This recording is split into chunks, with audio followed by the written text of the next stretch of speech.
All right, welcome to the Business Roundtable Podcast. I am David Carr, your host, founder of Steward Your Business, bringing people together to accomplish great things. Today, we have a brand new guest on the podcast, Jo Bryan. And Jo, I was just thinking about this while we were recording.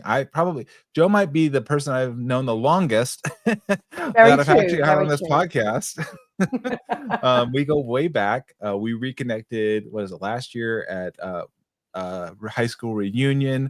And I'm super excited to have you on here, Jo, because not only we're personal friends, we've known each other for a long time, but I feel like you have got some great insights to share to our audience, to our listeners. And so on behalf of all of us here at the Business Roundtable Podcast, welcome. We're so glad to Thank have you here. you.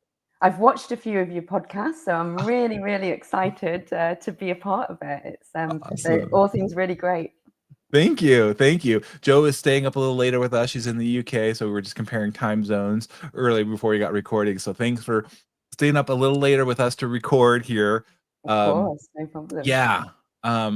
Jo, you have had such a great background and experience. I think coming and sharing on the podcast, your background with charities, nonprofits, working with local governments, in transitioning, if you will, from into a program level role, into this higher level role, that I'm super excited to get into that a little bit and hear your journey. So before we get into all the weeds, why don't you walk us through a little bit about your career journey, where you started and Yeah. where you are today, and just so that folks get to know a little bit more about Jo Bryan. Yeah, sure, sure. I mean, you're making it sound much grander than it actually is. No. But I mean, as a child, I always wanted to go into sort of counselling. I did a psychology degree, and I really thought I had a really stringent career path. And then, as it was, that just didn't seem like the thing for me in the end. And I ended up getting my first job running a national helpline for parents of children with special educational needs. So it was kind of a legal advice line. It was helping people through some really difficult and challenging circumstances and battles that they had with schools and education system. So loved that job, and then had an opportunity to work more locally to me, literally up the road, running a charity for people who were caring for loved ones in an unpaid capacity, but potentially for much longer hours than any of us would do a paid job for, and the impact that had on people. So that's probably the closest to some of your clients in terms of almost running a business, because I was answerable to like a board of directors and responsible for kind of all the operations and strategic direction for that charity. So that was a big job. Yeah. And yeah, I loved it. I did love it. But then in the end, I moved into local government, and I think both had its advantages and disadvantages. I now work in public health. So that's where we're responsible for improving the health and well-being of local people. I work for my local council, so it's literally I'm supporting my friends, my neighbours, my family, which is Yeah. really kind of privileged position to have. So I'm kind of now sort of in like almost a very large organization, and sort of more like a middle manager in a very large organization. But you can, so that there's a lot of differences between all those different kind of settings. Charitable Yes. non-profit sectors very different to local government, which again is then very different to private business. So yeah, it's been an interesting journey, but I definitely, in my current job, although I work for local government, I really do still bring and have that passion for the charitable non-profit sector and bring that into my daily work, really. So yeah. Well, Jo, I mean, so I loved hearing your journey. I know you said, where you originally, like you mentioned, I think before recording, like wanting to be maybe a counselor, that shifted, that modified. Obviously, you have a care for people. That's what comes through loud and clear, Jo, is through the nonprofit, being the director or overseeing that, now in this middle management in a larger organization. But I hear that loud and clear. Your care for people is so important to you. Definitely. And I think that what's interesting is, although I never went down the route of being a counselor. What was Mhm. great about it is that I did learn some of the skills that I still now use in Mhm. everyday working life. So Mhm. things like just empathic, active listening skills Mhm. that you Mhm. would do when you were working as a kind of counselor and client. And I think that I use that all the time, just Mm. in kind of like Mhm. making relationships with different stakeholders, in kind of the management of the team. Um, Yes. when you're hitting somebody really difficult and kind of Mhm. challenging to work with, that to kind of Yes. use that active listening to sort of try and understand their perspective. Where are Mhm. they coming from? What are they trying to get out of this interaction? Yep. And what's it like to be them? And Mhm. I think that that's something that I've carried with me from those sort of counselling days, that if you can kind of understand a bit about what somebody is trying to do, then I think it gets rid of all that conflict and it breaks Yes. it all down. And then you're like, oh, okay, right, I get it. That's where you're coming from. This is where Yeah. I'm coming from. Like, what have we got here that's in common? And how can we proceed? I literally had, oh gosh, a few weeks ago, there's this somebody that I work with. She's external to my organization, Mhm. brilliant, but has coming from a very different point of view to me. Very, you could say we're coming from kind of like opposite sides of the table at sometimes. Yep. And I've tried to understand where she's coming from, and I think I get it now. I think I understand her perspective, and what she's trying to do with her job, and why maybe sometimes she's quite challenging, because she sees that as part of her role, that she needs to be, because she's kind of representing people, which is Mhm. great. And we had a meeting recently, and we were talking about something that was due to be quite possibly challenging. So I presented sort of my side of the story, and then said, I know what you're going to say. You're going to say this, this, and this. And she was just like, I've trained you well. You've taken the words right out of my mouth. You But already it knew. was great. It could have been a difficult relationship. It could have been a conflict. But Mhm. I think because I kind of knew where she was coming from and understood her perspectives like so well, that I knew what she was going to say. I knew what the points were going to be, and Mm. then hopefully she appreciated my kind of side as well, and out of that we came up with some solutions and some things that we could do together to make the situation better. So yeah, I love that the stuff I was originally trained in is being used literally on a daily No, basis, that's which is that's great.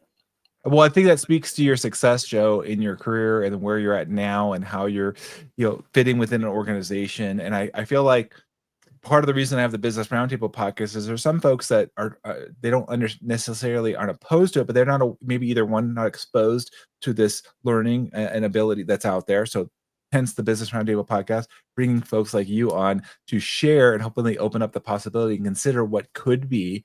Um, and then number two, then they can actually take this and start to apply it. And why I hope started Steward Your Business was just to this point, what you're saying, whether you don't have to be a full-blown counselor, but you can learn these tools and Yeah, techniques and become more self-aware, like you're saying. And I yeah, like to say, what is it like definitely. to be on the other side of you? So you kind of like, Yeah, what's the other side of you?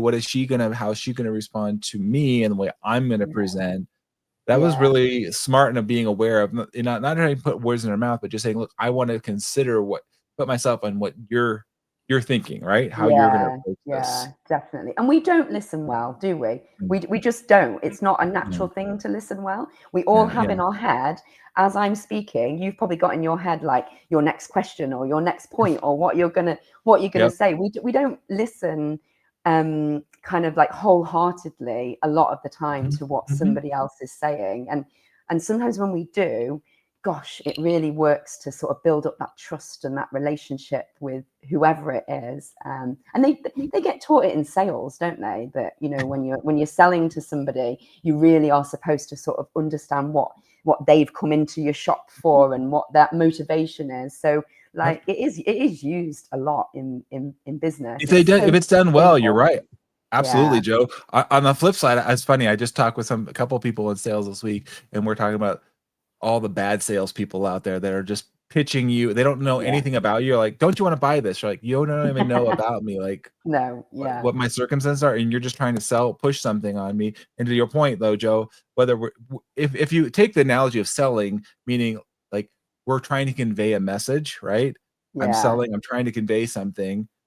Just like you and I are talking about our children, they want something, right? They're trying to sell us to buy something or get something, right? If you could do it in a very thoughtful way and understand where the other person's coming from, you're more likely to make the sale, so to speak. Yeah, definitely, definitely. I also think it really has an impact, sort of in like personal development and Mhm. working with your team. Yep. Like I think what I try to do when I'm sort of directly managing somebody is to try and really understand, what do they want out of this job?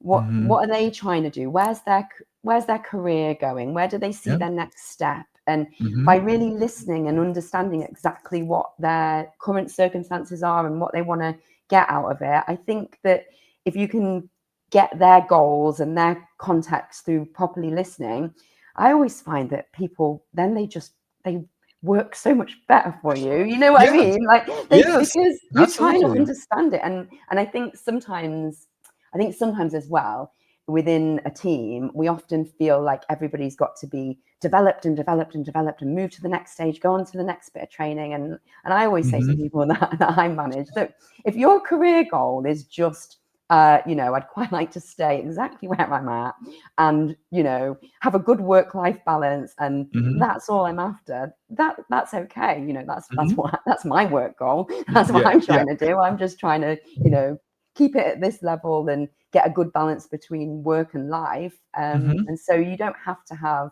a huge kind of career development plan that we need to work on together. Like, just honestly, where are you? Yeah. What do you want? What are you trying to do? And let me do everything I can to help you to get the right experiences and the right, yeah, exactly, the right working life to, and then I think people respond really well to To that. I thrive. find. Yeah. Well, I love the questions you're presenting, Jo, and another reason I wanted to have you on the podcast is, I'm based here in California, and I wanna hear the universality that you're saying is that we all, I believe, wanna find purpose and meaning in what we're doing, whatever that is, wherever we're at. Some people are more driven in a certain way, and others are happy with where we're at, and I'm not here to make judgment one way or the other. It's just a matter of, do you find I would just say I would ask the question, are you feeling fulfilled? And you find peace? Yeah, Do you have joy? Are you at a place where, I told you earlier before we start recording, bringing a light into the world? Are you a place of a place where you can give because you have an yeah, abundance? yeah, yeah, Or definitely. are you coming from a place of a deficit, Mm. right?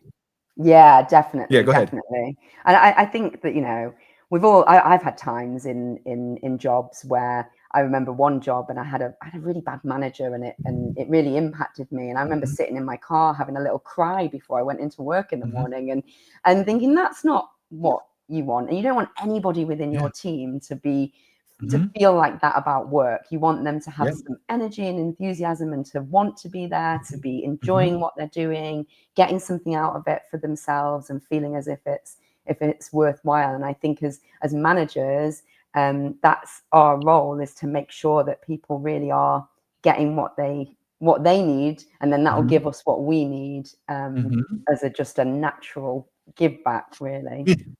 Yeah. Oh, well,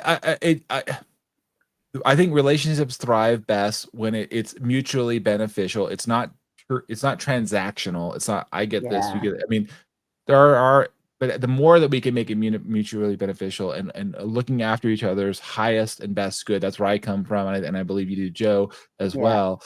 And I really like, and like the questions you're asking, are you're being very curious. You're being in a way of like, how can I help you? I think sometimes we don't do that. I was literally talking with a client today, and they were saying like, well, we met with our employees, and we asked them, did they have any problems or any challenges, or no, you know, and our natural tendency is to say, no, we're fine.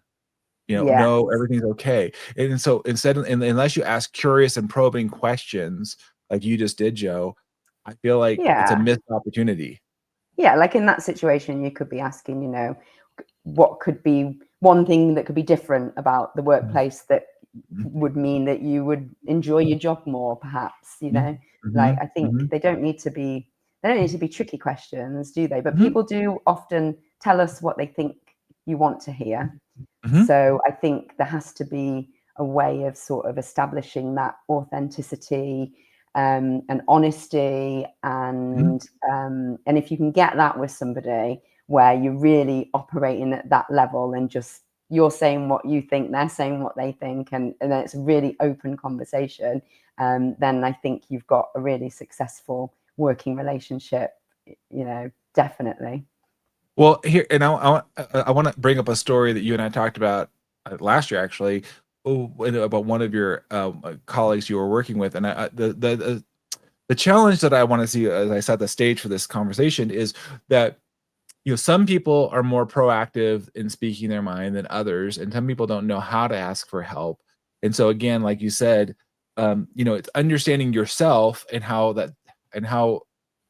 I have whole nother podcast called the Intelligent Human Leadership Podcast. We talk about know yourself to lead yourself and your teams. And so it's understanding that, and then understanding, I love this 5 voices framework I use in my coaching, but nonetheless, it's finding out that understanding of who you are and what is it like to be on the other side of you. So some people don't want to ask questions, so they don't want to be seen as incompetent or feeling like they're going to mess up. In reality, they're actually undermining their influence and impact, because of that's how they naturally show up. They'll always show up that naturally. But if they understand this, like how I show up, and then I say, okay, but I would be benefiting from somebody helping me. And I want to this is just a lead in, Jo, because you had an experience where you had a colleague you were helping, right? And I'll let you share the story of, you know, what happened there. You had a colleague, and you just share a little bit about, like, as a program manager, as a leader, how, you know, what you've seen firsthand. Yeah, I think I mean, I guess the other thing is that we all have that little bit of imposter syndrome, don't we? Yes. Around whether we're doing our jobs well and whether somebody else would be doing it better. And certainly, you know, I've had plenty of people that I've worked with, and me myself, we all feel the same. And I think that sometimes it's about modeling some of that behavior. So, I mean, I'm perfectly happy within the workplace to ask the daftest, stupidest question, to admit I don't know something, to confess to a mistake, to just say something, and then 5 minutes later say, well, I've changed my view completely, and just be very real and honest. So I don't know whether the story I was telling you was about somebody where where I kind of enabled them to make a mistake. So she had a piece of work to do, and it was something that I'd passed over to her, where I'd been kind of managing the project for some time myself. So obviously I had my own strong views over whether I knew best about what to do. But, you know, she was competent, and it was for her to run that project. And so she came and spoke to me about it, and was talking about how she thought she might approach it. And there was just one bit of it that I thought, oh, that's going to go down so badly. If you try and do it that way, the organization you're working with, it was a charity. We were in local government. It was a charity she was working with. And I thought, I can tell you now what their response is going to be. That's just isn't going to work. But I think the hardest thing to do as a manager, and I'm not saying I get this right all of the time, I get this right a very small proportion of the time, but it's in a very risk managed way. Obviously, you don't want people going off and dropping complete clangers that are really going to hurt your business, but in a managed way where you feel that it's okay if somebody gets that wrong, and you can manage the risk around that. Trusting in that individual to let them just forge ahead, perhaps with a path that you think that's going to go really wrong here, and I knew it was going to, and consequently it did.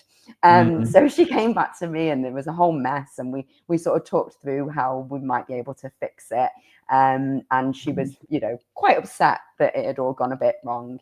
But one of the things that really stuck in my mind is a few years later, she left the organization, and we were having her leaving do. And she came up to me and said something like, do you know, that time when you let me make that mistake and you knew it was going to go wrong, didn't you? She said that was my biggest piece of learning that I can think of in my like career so far. And it had really impacted her, and she'd really taken a lot away from it, and she'd really changed how she was working and kind of how she approached future projects. And then when you think back, all of the biggest mistakes that we've all made in our working life are always the ones that then you reflect on and you analyze and you try your hardest to never put yourself in that situation ever again. So, you know, we know that, but I don't think we're very good at seeing mistakes as the massive learning opportunity that they are. And we're certainly not always very good at letting people around us go with something and make those mistakes, when it's silly, isn't it, really? Because that's the most valuable thing that anybody could do, rather than you just telling them how to do it. But it's hard. And it must be really hard when you own and run your own business, because that's your livelihood, and you know it's even more difficult to kind of pass that trust on to let somebody do it their own way. No, I think that's what you're transitioning from, being it yourself. And you have, I mean, part of leadership and growing is delegation and being able to allow other people to, I mean, you have to be, to me, to be a successful leader and manager, you need to be able to delegate. And how do you delegate? What does that look like? And most of the time, like you're saying, Jo, they will never do it 100%. Like you know, they'll get it maybe 80%, or 75, it's 85%. They'll get hopefully most of the way there. And it won't, like, it's gonna be we also assume we're right as well. I mean, yes, that's true. I can Maybe be they a bit come of a with a different control way. freak at work. You know, we assume we're right. And the times when I've let people, like I had somebody just last year, they wanted to run this project. It was nothing to do with me. Just let her run with it. And when you looked at the outcomes that she got from that project and what she achieved with it, it was around the sexual health of older people. It was a brilliant project, but she did it very differently to how I would have done it, and came out with different outcomes from it than I think I would have got. And then I just stepped back and looked at it and think, actually, she's done that way better than me. Like, and if I'd have stuck my nose in and tried to steer that a bit more, we would have never got that. And it's tricky when people are like different personalities to you. I find that people with similar personalities probably go about things the same way to me. And when somebody's like a completely different personality, they're the ones that always surprise me with a proper gem, because they've just done something really different than I would have. And but yeah, it's really hard to kind of sit on your hands and bite your tongue and just like let somebody, but it's worth it in the end. Yes, it's worth it. Well, I love that you brought that up, that particular angle, because sometimes we in organizations, and I love, at least in the private sector that I've been in, even in some nonprofits, I would say too, actually, you have a tendency to surround yourself with people, like you said, like-minded people, maybe personality-wise, and that's comfortable. But there's maybe limited growth there, because what you're saying is it's kind of group think, like we all kind of think that we approach the same thing, right? Yeah, exactly. We literally had it at work, celebrating people's birthdays recently, and realized like there was a massive chunk of the team that are all Taurus. And it was like, hold on a minute, what's going on here? And we got a bias towards a certain horoscope.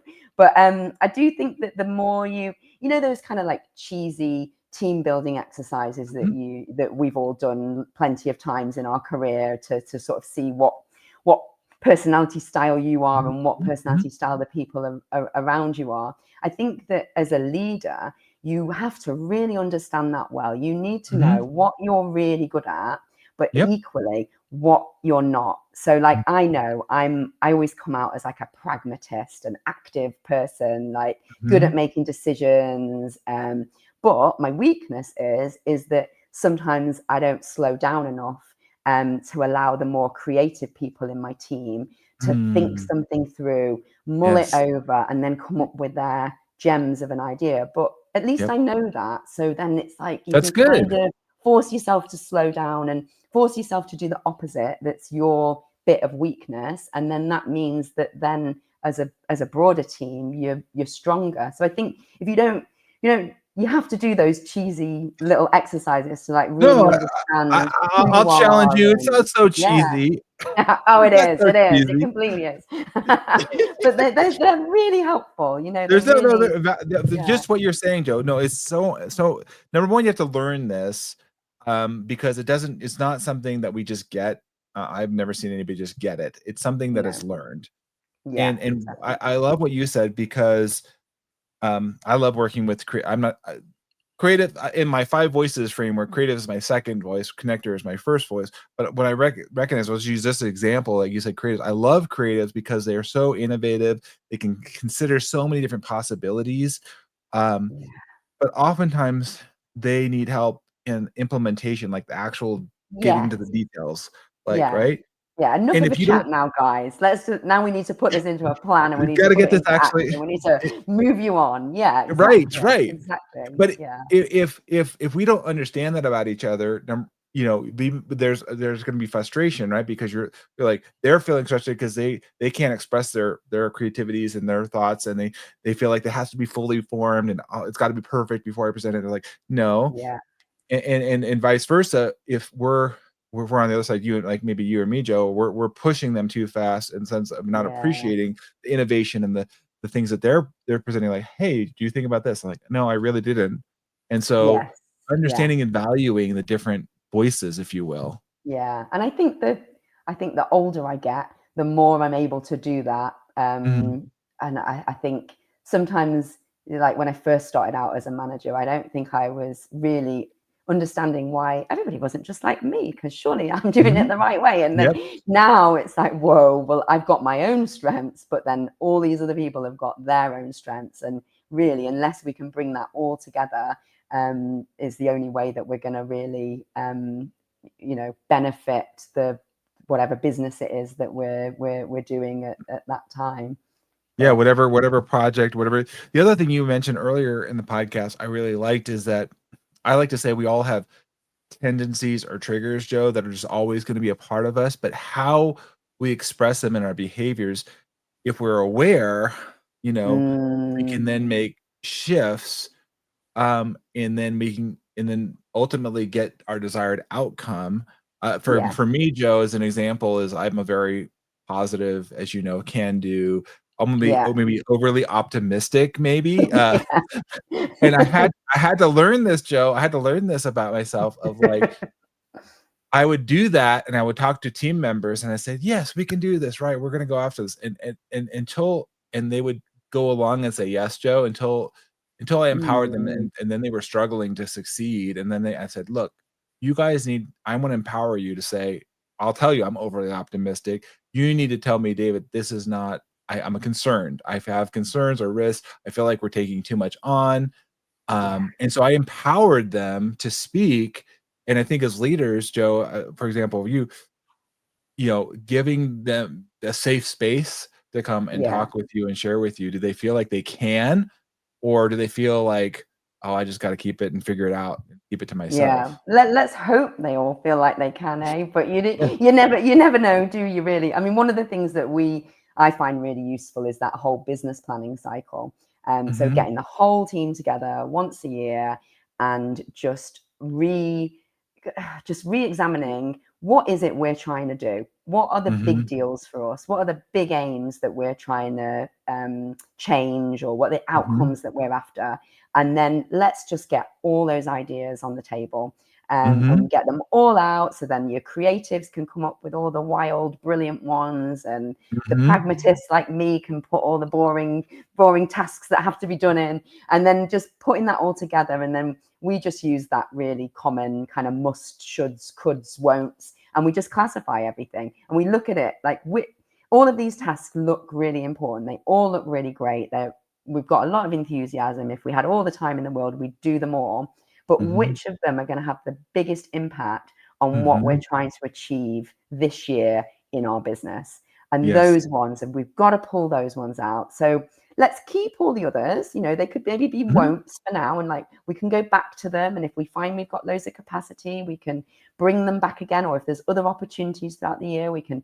So you don't have to be stringent about it. But I think getting all those ideas out, hearing everybody's points of view, and agreeing a kind of like clear direction as a team that this is what we're about, and then developing that plan, I think Yep. helps so much, because then everyone's really clear on and then we split it up by quarter and who's doing Mhm. what, and then you can do all the practical bits of it. Mhm. But I think it means that we've all fed into it. It's not me Yep. saying this is what we're going to do. Everybody's fed into it. Everybody's got their ideas out.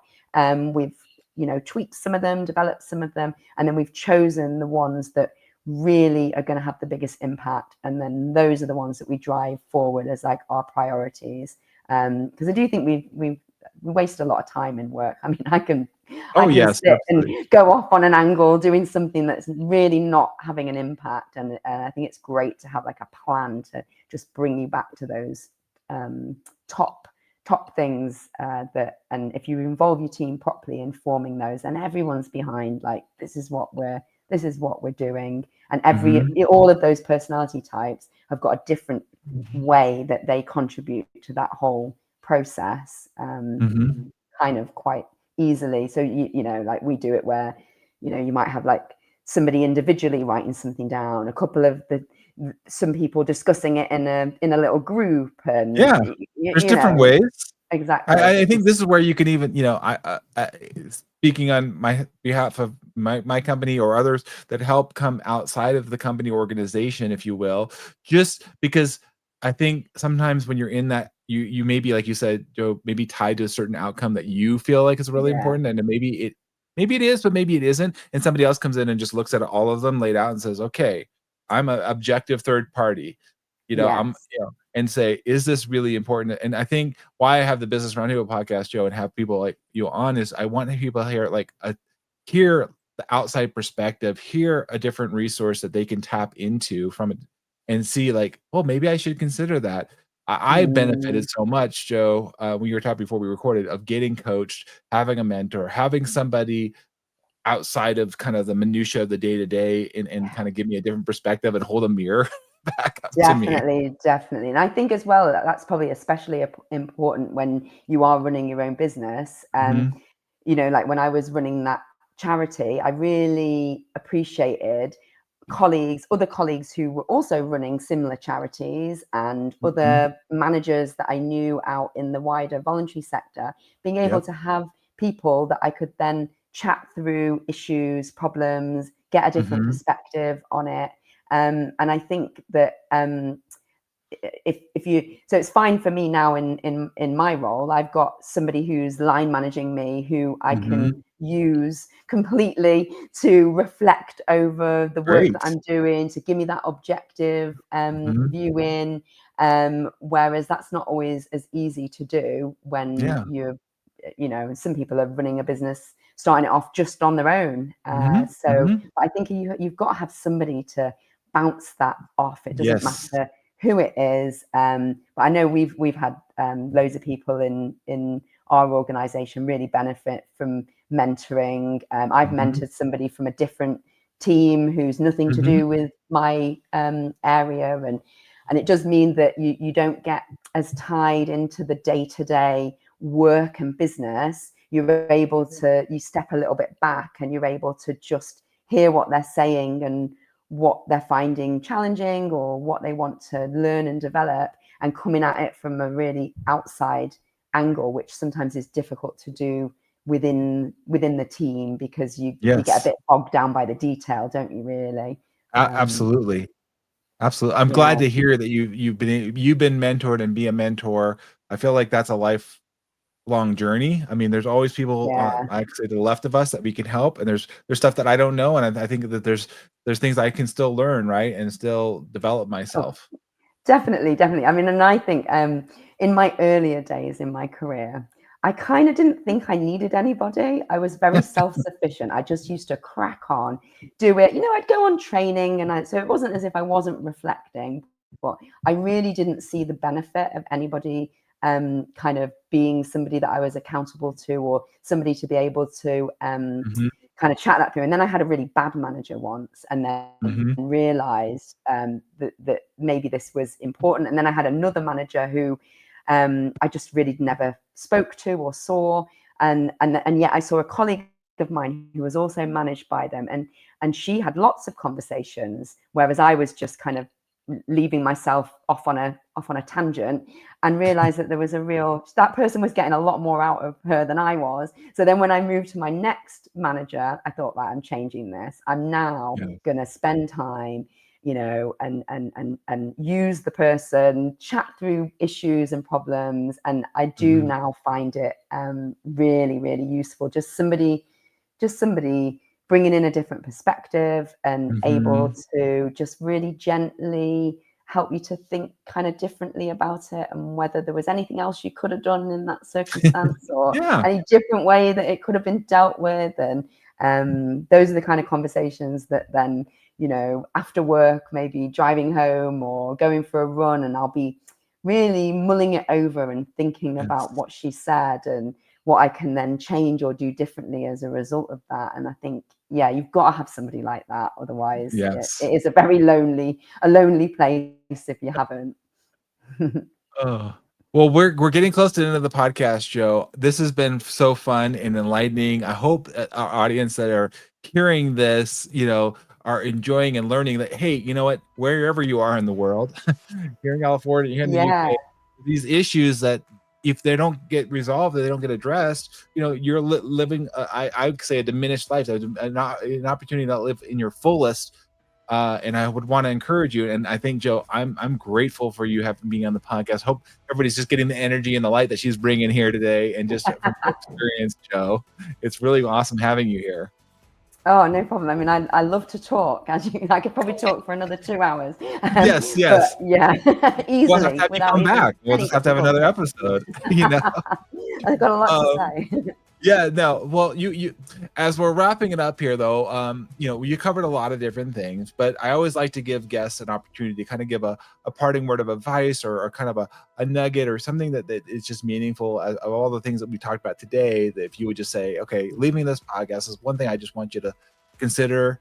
What would you just want to share with our listeners as we're wrapping up the podcast? I mean, as I say, I don't feel like I'm an expert in any of this at all, but I would say that as I've got older in my career and more confident, I think the importance of being authentic and just being you and just trusting who you are and just going with it and being real. And I think that really gets you somewhere, and people really respond to that. So just have confidence in who you are. Yeah, I love that, Jo. And if you're maybe not clear on that, you've got here me, David Carr here, Steward Your Business. Happy to have a conversation, a deeper dive with you on that. Of course, we love folks subscribing and sharing the podcast, leaving your comments. We'll make sure Jo gets them, so that Jo, maybe you can help respond to a comment or two that we get into the podcast. We appreciate you guys listening, coming back week after week. Again, Jo, thanks for being on the podcast. Wonderful having you. Thank you. Thank you so much. It's a lot of fun. Thanks, everybody. Till next time, be well. Take care.